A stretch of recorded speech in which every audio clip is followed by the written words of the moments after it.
Hey, music fans, there are some great concerts headed this way. Don't miss out on all these shows in Atlanta. Gospel at Atlanta Symphony Hall. Zach Brown Band at State Farm Arena. And Zach Brown Band at State Farm Arena. Tickets are going fast, so don't wait. Head to LiveNation.com to get your tickets now. That's LiveNation.com.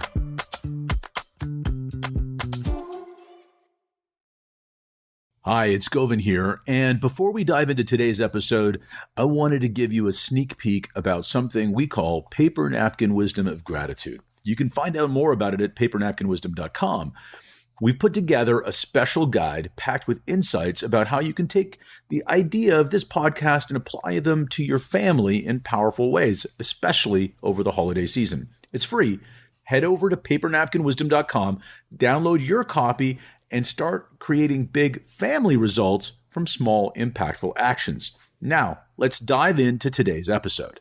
Welcome to Paper Napkin Wisdom, where we share pearls of wisdom shared by some of the world's top entrepreneurs, leaders, and difference makers. Here's your host, Govindh Jayaraman. Hi, I'm Govindh Jayaraman, and this is Paper Napkin Wisdom. If this is your first time here, you might already be curious about how this podcast distills big ideas into actionable insights that you can jot down on the back of a napkin and apply to your life and leadership. Imagine the possibilities when you do. Today, I'm excited to introduce Tiffany Joy Murchison. You may already know that she's a powerhouse in public relations and crisis management. Tiffany is the founder and CEO of TJM Co Media Boutique, where she's built an impressive career helping brands navigate communication challenges and establish meaningful connections. In this episode, you'll discover Tiffany's unique approach to leadership, resilience, and storytelling. Doesn't it seem possible that her belief in the transformative power of preparation and authenticity could resonate with your own experiences? Tiffany reveals how leaders can turn challenges into opportunities. Wouldn't you agree that these skills are worth mastering? As you listen, you might find yourself reflecting on your own leadership journey. What if Tiffany's wisdom could inspire you to show up with even more clarity, compassion, and courage? Let's explore these ideas together, and you're welcome to share your thoughts on social media using the hashtag #PaperNapkinWisdom. Now let's dive in. Tiffany Joy Murchison, welcome to Paper Napkin Wisdom. I'm excited to have you here today. I'm excited to be here. This is going to be fun. Yeah, it sure is. And you got some beautiful art behind you. We were talking about that prior to starting. So you're in a beautiful space. And so let me read your paper napkin. It says, life is better with Jesus. And when you mind your own business, why did you share that with me? Because it took me a long time to realize that everything is not my business. Everything is not my concern. Everything is not my assignment. And when I started to realize that my life got easier, not that I don't have challenges or hardships, but my life got easier. Anxiety was less. I'm Christian, of course, as you can see, because I said when you have Jesus, he's always a factor. But I remember one day, somewhere along my late 30s, being stressed out. And I have a favorite aunt. And I was just, kind of downtrodden and feeling beat up and having all these responsibilities, family responsibilities, things of that nature. And I said to her, she was, kind of saying, well, you need to let go of some things and XYZ. And I said to her, well, God never gives you anything that you can't bear. And she paused and said, did he give that to you? Or did you decide to take all of that stuff on all by yourself? And I had to stop and think. And I said, well, Auntie, I don't know. And she said to me, well, you go pray and you ask him and you come back and you tell me what he says. And so a few days later, she called me and said, did you pray? Did you ask God? And I said, yeah, I did. And she said, well, what was the response you got? And I truly felt like the Lord said, fool, I did not tell you to do all those things. Mind your business. And so hence, I am always telling my kids, myself, my friends, like, is that your business? Mind your business, right? And it just became a mantra. So here we are. That's it's so powerful when we so two things that I think really struck me about that was you had a real conversation with your aunt. Obviously, she's a Mhm. special person to you, right? Absolutely. So how important is it as an entrepreneur to have people that you can be that transparent with? And like, I mean, for you, having her and that unconditional support was important, right? It's crucial as an entrepreneur. Um, Telling another story, when I started the business in my home, that got to be too much. So I got my first office, which was in a co working space, and quickly became fast friends with some of the entrepreneurs in the co working space. And another person who is very important to me is another entrepreneur. His name is Juan Perez.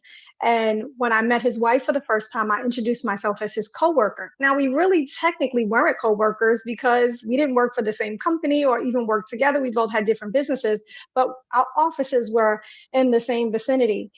And he said to me, you know what? When you said that, I had to think about it because entrepreneurship really is very lonely, especially if you don't have, a team that works with you in that same location, especially now with everybody hybrid.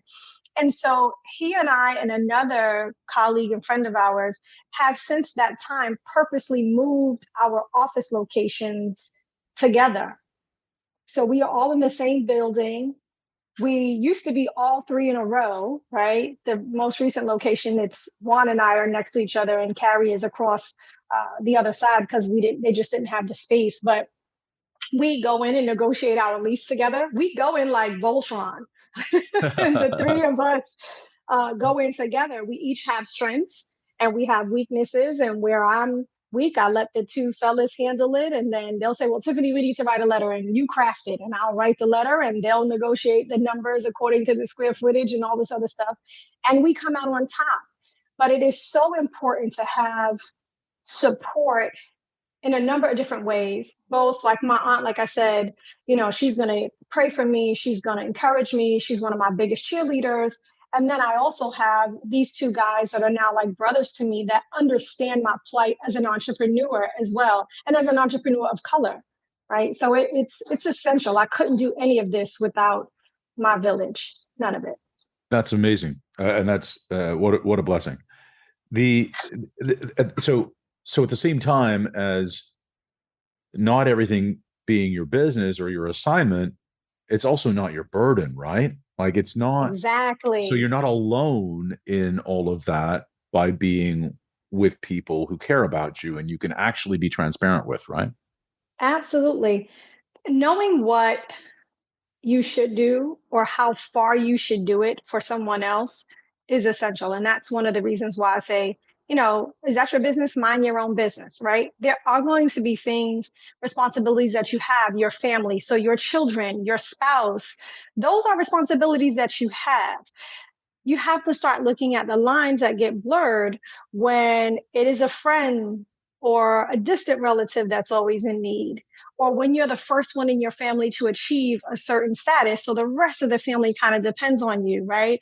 If you have quote unquote made it, then anytime a bill is due, anytime somebody's short on cash, anytime a child needs something, you're that first phone call.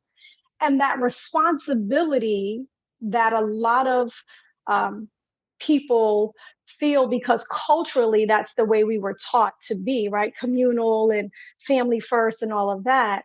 Um, as an entrepreneur, you really can't have all of those burdens. It's hard when you work for a company because I spent 20 some odd years in corporate, and that was difficult. But I always knew, at least I thought I always knew, that a check was coming next week. So I could spend extra here because I knew that a check was coming here, right? So I could plan to, I can give them this and then I can make up for it here. As an entrepreneur, if you're not all in, there's no money, there's no vacation days for you, paid vacation. You don't have all of that stuff. And so I quickly had to tighten up and mind my own business, literally and figuratively. Yeah. Now, let's talk about your evolution from corporate. You said 20 years in corporate, and you sort of dropped a little hint. I thought that a check was coming. Why did you say that? So I um, started working at the telephone company In New York, it was 9X, then Bell Atlantic, and then Verizon. When I was 18, 19 years old, and the purpose at the time was because they had tuition reimbursement and I wanted to go to school. And my mom could not afford to put me through college. And so my plan was I was going to work there for 4 years, I was going to get my degree, and then I was out of there. Well, at the time, a good utility job back then, a degree wasn't what they were so focused on. So you could move up the ranks fairly quickly if you were smart and worked hard. And that's what I did. So I ended up spending almost 15 years at what is now Verizon. Um, and I became a mom, bought a house, bought a new car, got laid off in that order. And I said, okay, this is not apparently where I'm supposed to be or what I'm supposed to be doing. And I kind of, words have power. I kind of said, hey, listen, look, Lord, I'm tired of being at Verizon. And I started interviewing other places, and I had surgery and said, hey, Lord, if I had a way to pay off all my bills, I wouldn't go back. Well, when I went back to work, I got laid off, right? But I had a severance package, and, I had been smart and made some good investments. So I coasted for a couple of years. My daughter and I traveled. I piddled around like a trust fund kid for about 2 years. And then I was like, wait, my bank account's looking a little funny. It's time to go back into the workforce. But I didn't have a degree. So I went back to school and finished, right? Finished my degree, went back to work for a company who shall remain nameless right now. It was the middle of the bailout. I took a 55% salary cut just so I could have a job, worked there, worked my way back up. Hurricane Sandy hit, I got laid off again. Okay, what am I going to do now? Right. So at that time is when I formed the LLC, which now is TJM Co Media Boutique.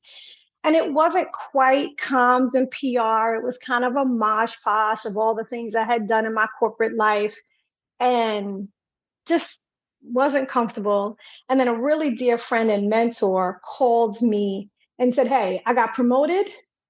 I need you to come back. And I went back. And I said to the Lord, okay, give me 6 months, 6 months to save up some money, and then I'm going to focus on my own business. 6 months turned into almost 2 years.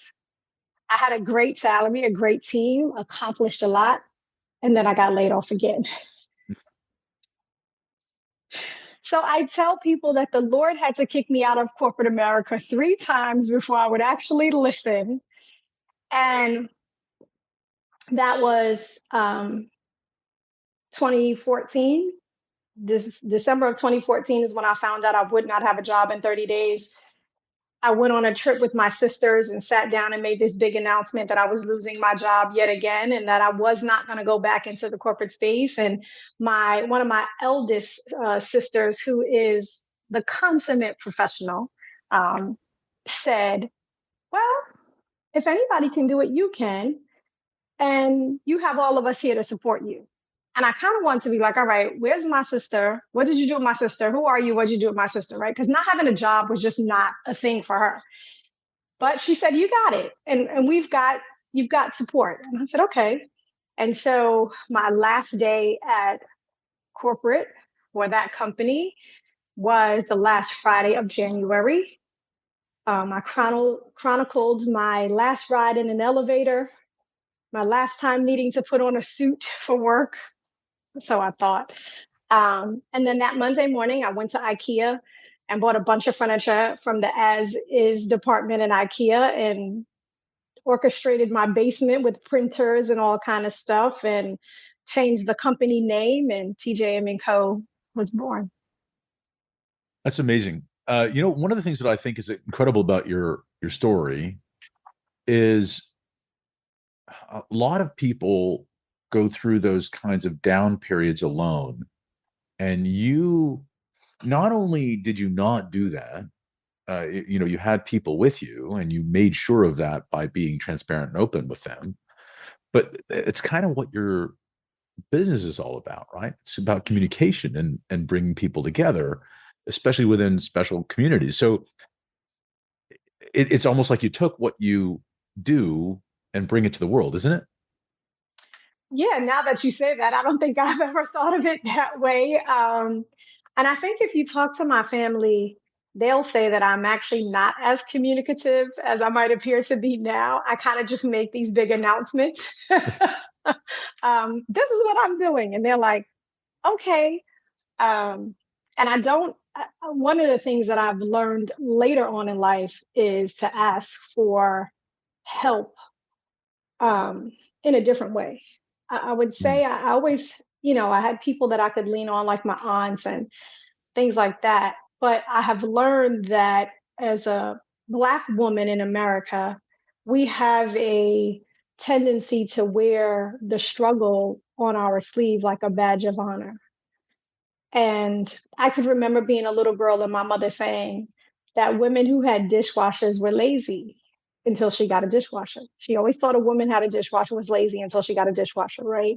And so now I'm at the point in my life where wherever the help is coming from, whether it's technology, whether it is hiring someone else to do something that's not really within my wheelhouse or that I could do, but is it really my efficient use, most efficient use of my time, right? So there was a time when I wanted to be the bottle washer, the cook, all the things. And you could say, I did it, I did it all on my own.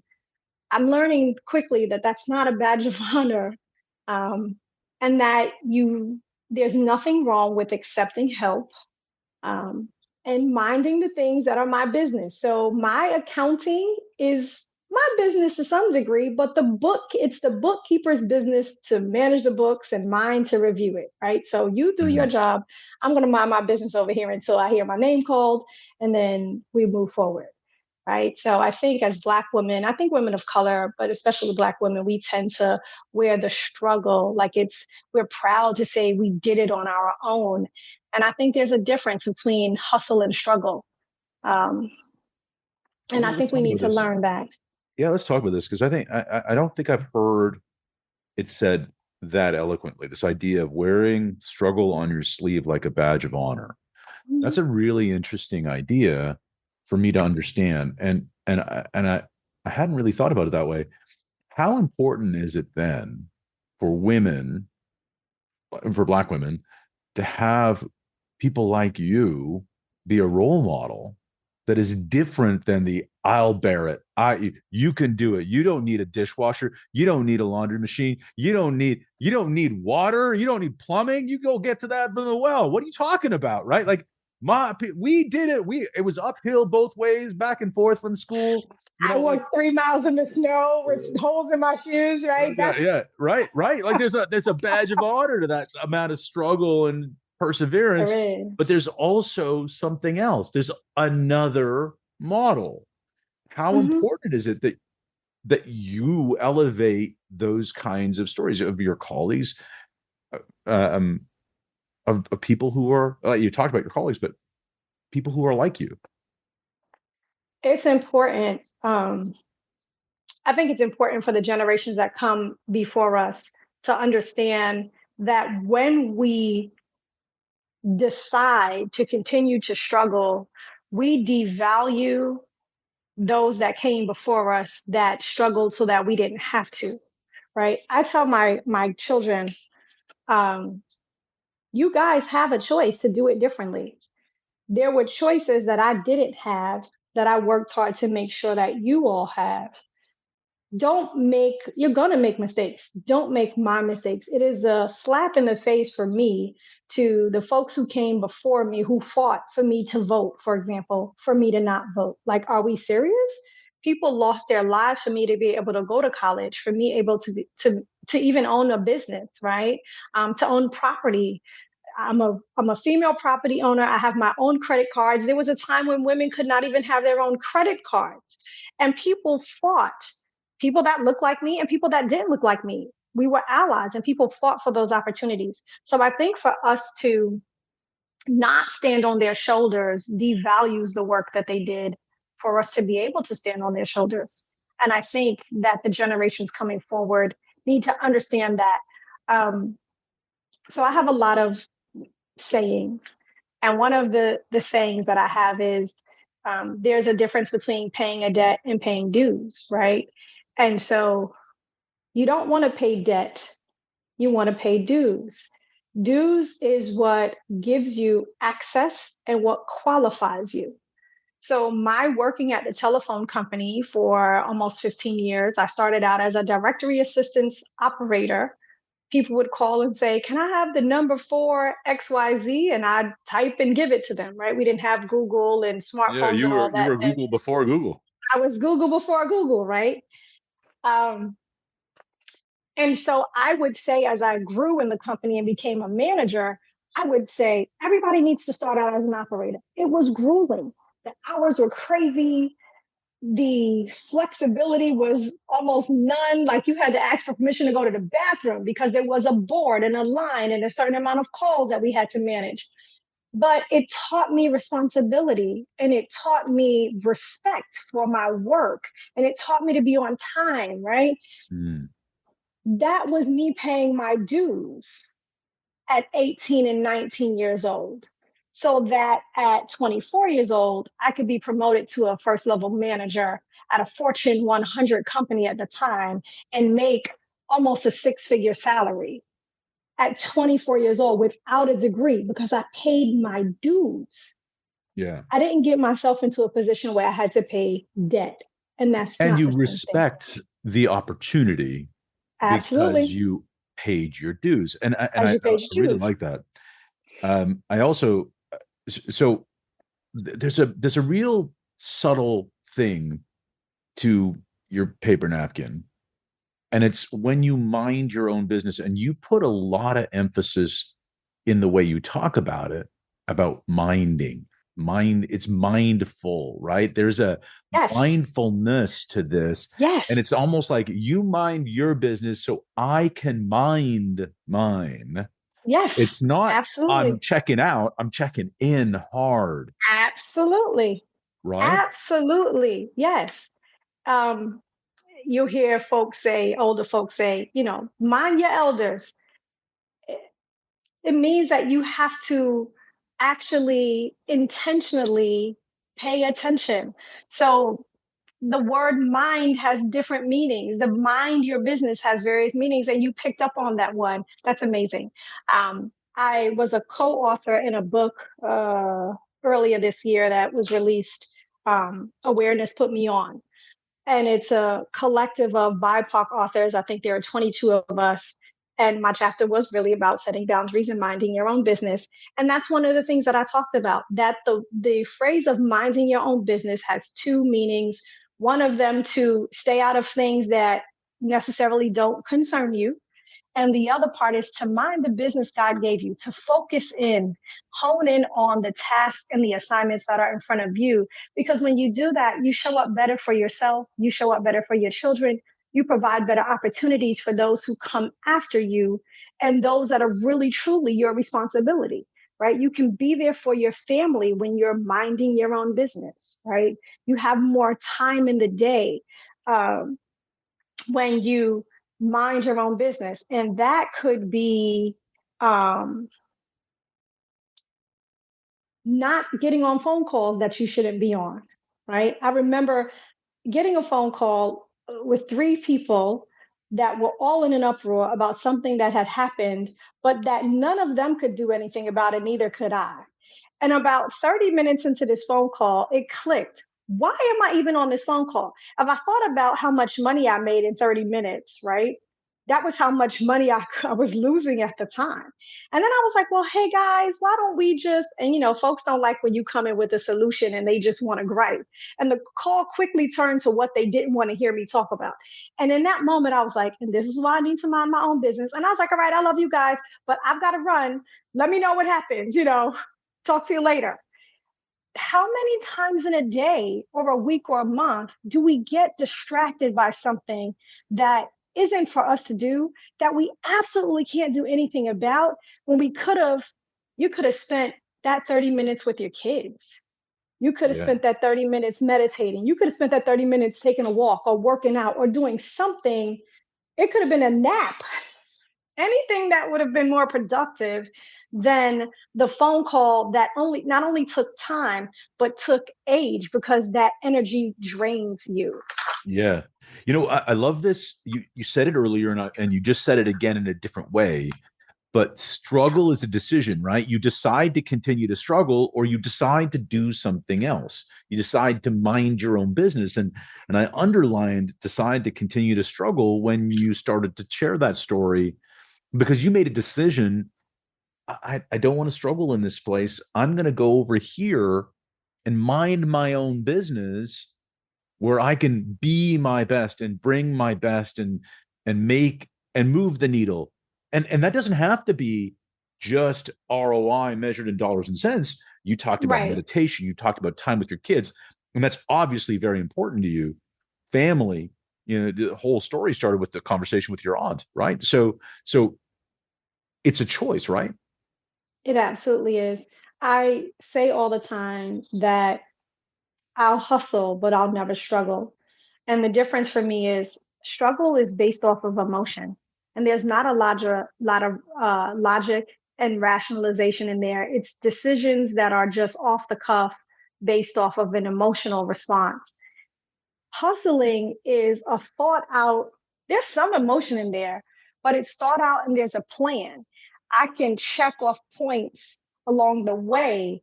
So if I say, all right, I'm going to hustle, I'm going to work 2 jobs or 3 jobs, and I'm going to do this for a year so that I can save up X amount of dollars, that's a hustle. And at X point, I can drop one of those jobs. And then instead of the job, I'll take a class or two at a college or university, or I'll learn this trade or this craft. It may look to other people like you're struggling because you got this job, you leave one job, you go to another job, you leave that, you go here, you do there.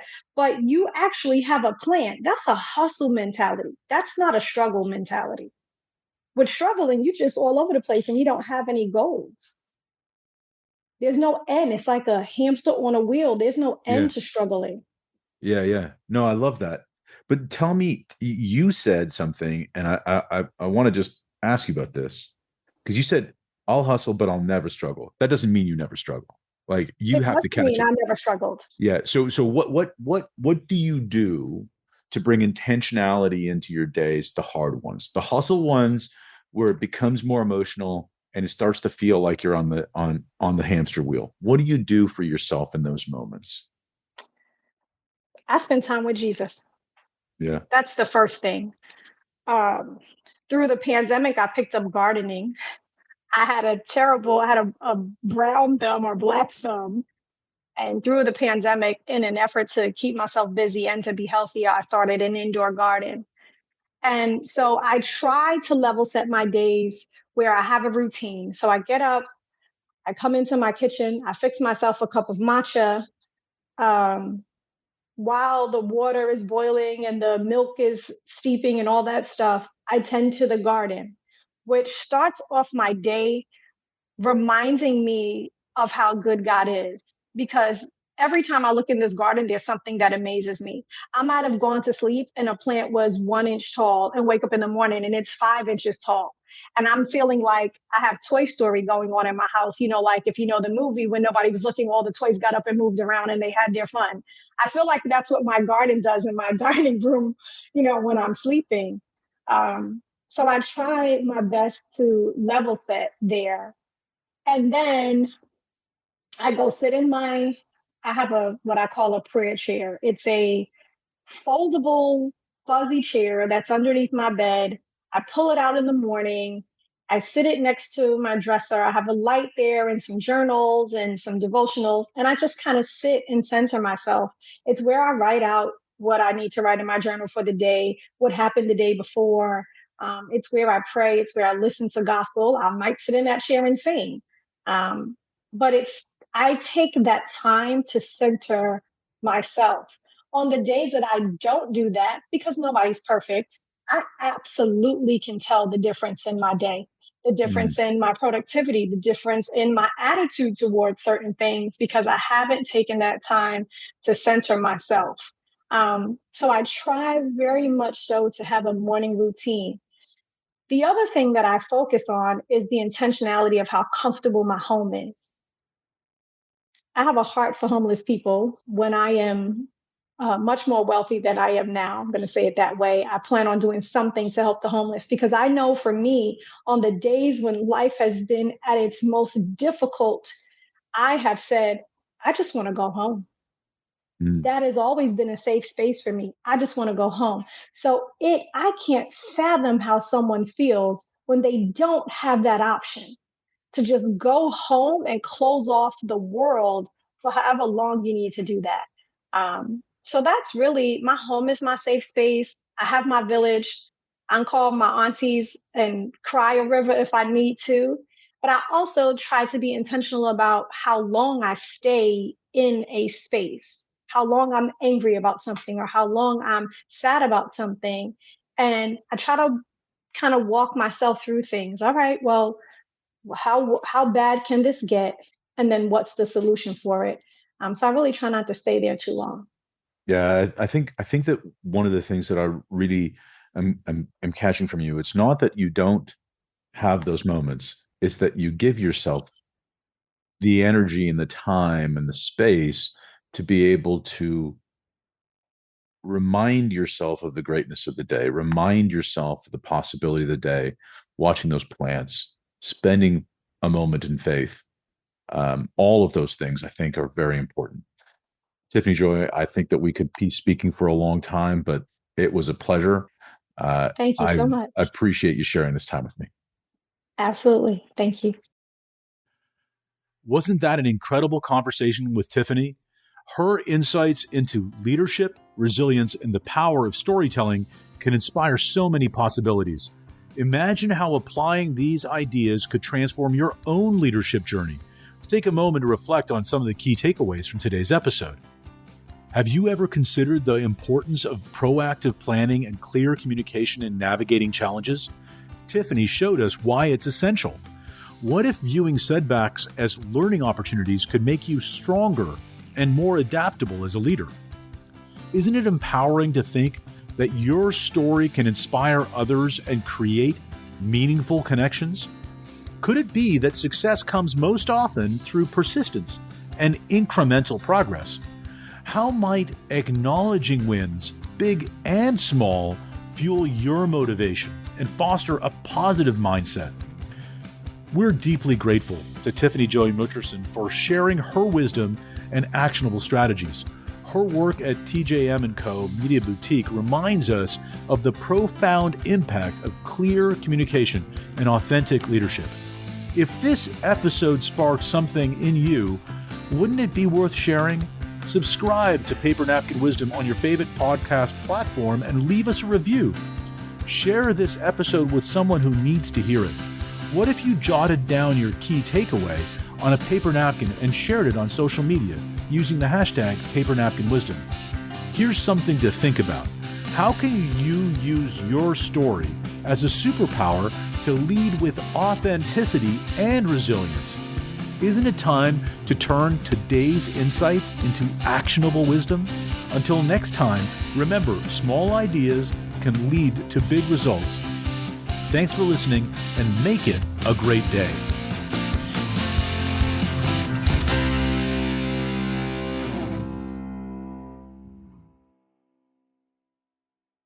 This is an ad by BetterHelp.